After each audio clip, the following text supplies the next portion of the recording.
PVQ a offert à ses citoyennes et citoyens le 1er juin une écœurante démonstration de brutalité policière, d'intimidation, de répression, dont ont été victimes des militantes qui étaient au Parlement, pas pour renverser le gouvernement, pas pour mettre la ville à l'envers, pas pour crisser le feu partout. Elles allaient là pour faire contrepoids à la présence annoncée de militants anti-avortement de la campagne Québec Vie, des gens qui veulent retirer aux femmes le droit de disposer de leur corps comme elles l'entendent. Et finalement, ce sont les militantes pro-choix qui ont été prises à partie par les forces de l'ordre, par une police qui était composée majoritairement d'hommes, évidemment. Nos 3 invités aujourd'hui étaient à la manifestation du 1er juin. Elles ont toutes été victimes, toutes les 3 à leur manière, d'une manière ou d'une autre, de l'acharnement des policiers. Donc, Anne-Valérie, Naëlie, Marie-Hélène, merci beaucoup. Vous travaillez pour 3 organismes communautaires. On pourra les nommer peut-être après, là. Je vais vous demander à chacune de nous raconter ce que vous avez vécu parce que c'est un peu distinct, mais est-ce que vous êtes arrivés ensemble à la manif? Étiez-vous ensemble là-bas le 1er juin? Oui, tout à fait. Puis tu sais, ça a été une manifestation sur plusieurs heures. Il y a eu différentes périodes et lieux à la manifestation. Puis dans le fond, ça l'a débuté par une action surprise organisée par le regroupement des groupes de femmes de la capitale nationale. Puis on est arrivé une centaine à peu près là devant le Parlement, où les anti-choix étaient déjà en train de se rassembler, puis il y avait déjà des discours, puis nous, notre objectif, c'était d'être là une quarantaine de minutes pour faire du bruit. Alors, quand on était, puis de s'approcher le plus possible, et l'objectif n'était pas non plus de se mêler aux manifestants. Puis, quand on est... situez-nous un peu, Anne-Valérie, là, en termes géographiques, vous avez gardé un peu vos distances? Comment ça fonctionne? En fait, on a un genre de pain quelque part pas loin des portes du Parlement, c'est ça? Exact. Tu sais, dans le fond, eux autres étaient devant le Parlement, puis nous, on est arrivés de l'autre côté. L'action est claire, mais c'était annoncé, là. Je veux dire, c'est pas comme vous n'êtes pas arrivés là. Il y a des annonces qui circulaient sur les réseaux sociaux. La police savait très bien que durant cette période-là, il y avait un appel à l'action. Il y a une grande mobilisation nationale qui débutait quelques minutes plus tard, plus loin, puis qui s'en venait vers le Parlement et tout. Donc, nous, on était allés faire un comité d'accueil, dans le fond, bruyant, pour couvrir le bruit de leur discours haineux. Mm-hmm. Puis, en arrivant, dans le fond, on a voulu traverser la rue pour s'approcher de la fontaine de Tourny, et la police, tout de suite, a fait un cordon, puis nous a dit de reculer. Alors là, j'étais allée voir celui qui semblait être le responsable de la police, lui disant, je suis la responsable, je vais vous parler, puis je vais vous expliquer, les balises de notre action, combien de temps on va être là, puis je voulais lui dire qu'on n'allait pas se mélanger aux manifestants et tout. Puis il a refusé de m'écouter, il s'est remis à me crier après, disant que la route était ouverte. Puis c'est vrai qu'il y avait des voitures. Fait qu'on a reculé sur le trottoir. Puis quelques secondes après, on a vu que la rue s'est fermée. Il y avait un tréteau de police qui avait été mis. Donc moi, dans ma tête, ça devient une zone de manifestation. Devant le Parlement, il y a plein de manifestants, manifestantes. Il y a un tréteau qui coupe la circulation des deux côtés. Donc on se remet les pieds dans la rue. Je dis aux filles de s'en venir. On traverse la rue, et là, immédiatement contrôlé, clé de bras en arrière du dos, on me tient de force le bras dans le dos, il me dit que je suis en état d'arrestation, que je dois le suivre dans sa voiture, puis il me traîne physiquement, c'était très douloureux, puis il me traîne de l'autre côté de la rue sur le trottoir, où est-ce que là, il prend mes pièces d'identité et tout. Avant de vous arraisonner physiquement, est-ce qu'il vous a prévenu? En fait, juste avant, il a dit de reculer sur le trottoir, en effet. Puis, mais comme la rue était fermée et comme on a le droit de manifester devant le Parlement, bien, on a retraversé la rue, et c'est là qu'il m'a vraiment contrôlé physiquement. Fait que moi, mon questionnement, c'est pourquoi avoir refusé de me parler quand j'étais allée le voir, puis je lui disais que j'étais une des responsables. Pourquoi il m'a pas simplement dit que j'étais en état d'arrestation puis qu'il allait me remettre un constat? Pourquoi il m'a fait une clé de bras comme ça? Étiez-vous physiquement menaçant? C'est sûr qu'à 5 pieds 1 et 3/4, j'ai l'air extrêmement menaçante. Le 3/4 est très important. Puis, c'est ça, tu sais, dans le fond, pourquoi si la rue était fermée aussi, on m'a remis un constat d'infraction pour avoir marché dans la rue.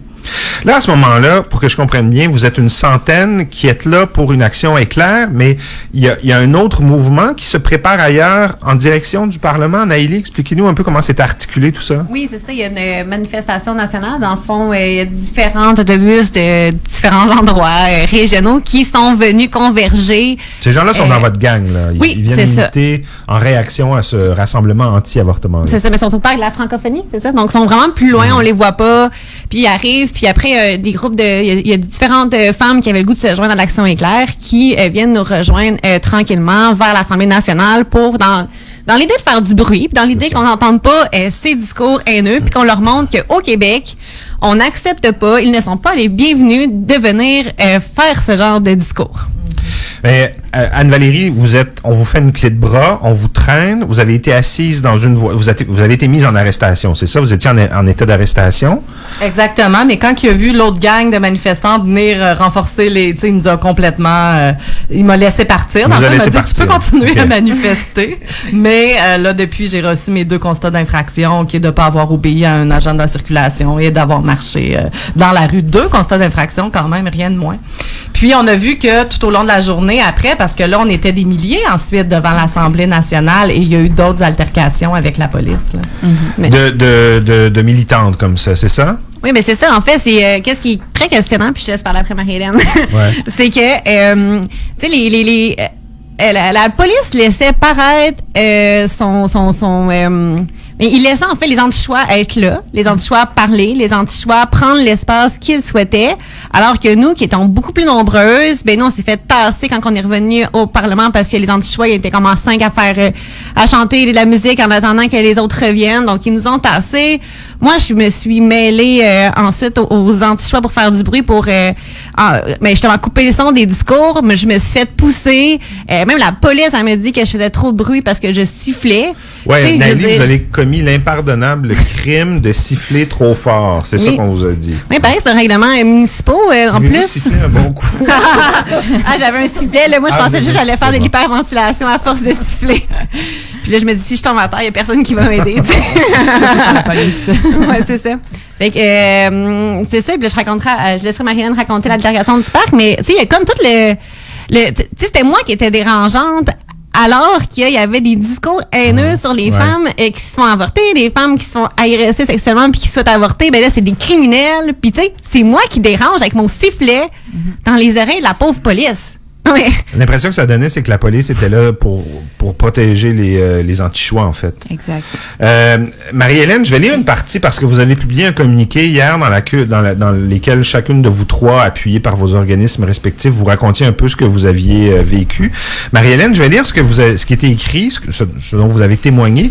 Vous dites, je m'étais retiré de la manif pour rejoindre des personnes à l'autre extrémité du Parlement. On est 3 filles assises, ben zen, à se mettre à jour sur nos vies et en quelques minutes, il y a un cercle de policiers autour de nous. L'image est quand même forte. Nous en bas, eux debout, en hauteur, plus nombreux et imposants.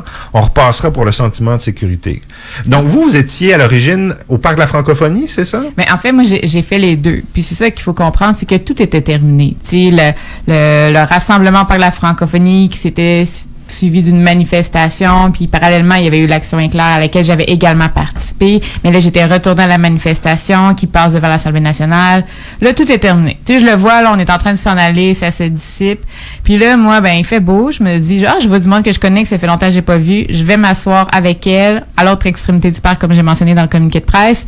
Puis là, à ce moment-là, on est assise, on sait que c'est fini, mais on sait également que les anti-choix vont revenir. Puis là, la police, elle s'approche de nous pour nous dire de libérer l'espace. On a manifesté, c'est leur tour. Tu sais, il y avait comme ce traitement-là égal de message qui est vraiment perturbante. Puis là, ils se sont mis autour de nous, puis là, ils nous menaçaient de partir. Ouais. Tu sais, puis ça finit. Là, vous êtes assise dans un parc, un espace public. Exactement. Vous chillez, vous n'êtes pas menaçante. On n'a aucune pancarte, rien. Puis c'est là qu'ils s'amènent autour de vous. Exactement. Ils faut dégager pour laisser passer les anti-choix. Exactement. Puis ils sont plus nombreux qu'eux. Puis c'est ça que je nomme. C'est en termes de, tu sais, je me sentais comme ça, là. Hello. Tu sais, ils sont autour de nous, nous disent qu'on va partir plus là. On leur rassure. On dit, écoute, ça va bien se passer. On part dans pas long. Tout est beau. Puis ils sont habitués à nous connaître. Je veux dire, c'est pas les premières manifestations qu'on organise. Mais tu sais, tantôt, je parlais justement de traitement de discours. C'est déjà perturbant que les anti-choix, comme Naëlie disait, se sentent la légitimité de venir manifester pour parler de ce discours-là, c'est encore plus perturbant que la police intervienne pour leur donner toute la liberté possible d'exprimer ce type de point de vue-là. Avez-vous noté dans vos rangs, parce que vous me dites qu'il y avait combien de manifestantes dans votre camp? On était plusieurs milliers. Plusieurs milliers. Ouais. Avez-vous senti chez certaines de vos compagnes ou chez certains militants une hostilité qui confinait à la violence physique puis qui pouvait donner aux policiers l'impression que ça pouvait déborder? Ou en fait, la colère est saine. La colère, c'est normal qu'elle s'exprime, puis on revendique le droit de l'exprimer dans les espaces publics, cette colère-là. Fait que quand il y a des personnes violentes, qui ont des discours violents, qui veulent contrôler le corps des femmes, pour nous, il y a toute la légitimité d'être en colère. Mais non, il n'y avait pas de geste violent physiquement. Puis pour moi, c'est important d'amener, tu sais, on est en train de dénoncer le contrôle du corps des femmes et c'est nous qui nous sommes fait contrôler physiquement, violemment, pour libérer l'espace, pour leur laisser la place. C'est extrêmement violent. J'ai pas vu ça depuis des années, moi, le cordon de police qui libère entièrement le devant de l'Assemblée nationale.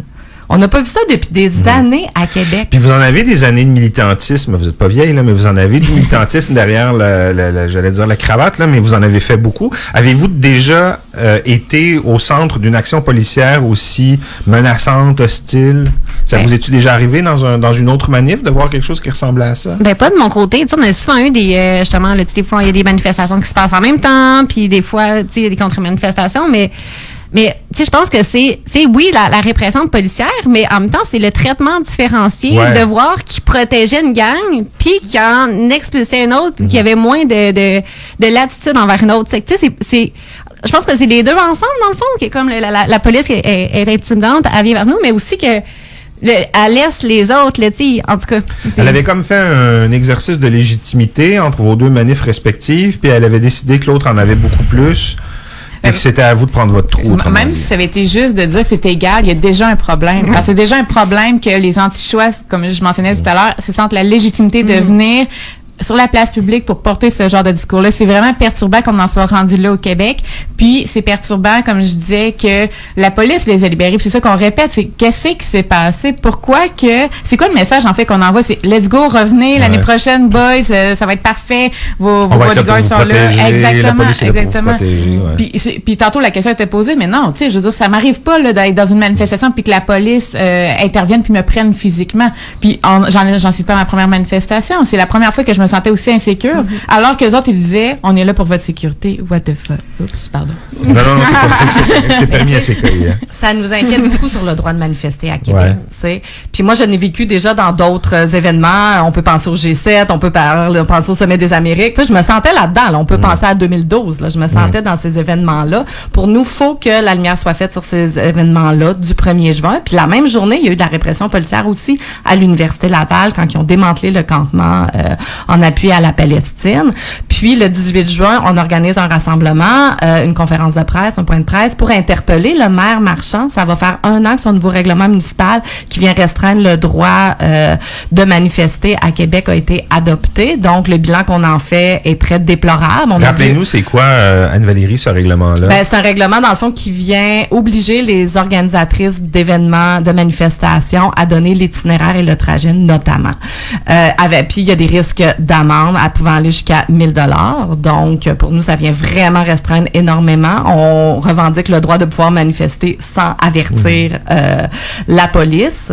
Puis, on a vu dans les derniers mois beaucoup de la police qui veut pas, tu sais, que nous demande de changer le trajet, nous reproche d'être en retard de 10 minutes à notre départ de manif. C'est pas des jokes. Puis, tu sais, fait ça va pas bien actuellement. On sent vraiment de la pression dans les groupes communautaires. On sent vraiment que la police a eu un mot d'ordre de restreindre le droit de manifester. Puis on a eu la preuve clairement le 1er juin. Le droit de manifester, c'est la liberté d'expression qui est atteinte quand on l'entrave. Donc vous faites, ce que vous me dites, c'est qu'il y a une manifestation qui est prévue le 18 juin, c'est ça? Exactement. Pique-nique, point de presse, rassemblement, tu sais, pour vraiment justement prendre le temps de dénoncer des témoignages, en fond, pour que la population puisse comprenne c'est quoi qui est en jeu, mais ensuite aussi adresser ces problèmes-là aux politiques. L'administration Marchand nous avait dit, ça va bien se passer, on a bien confiance au pouvoir discrétionnaire de la police.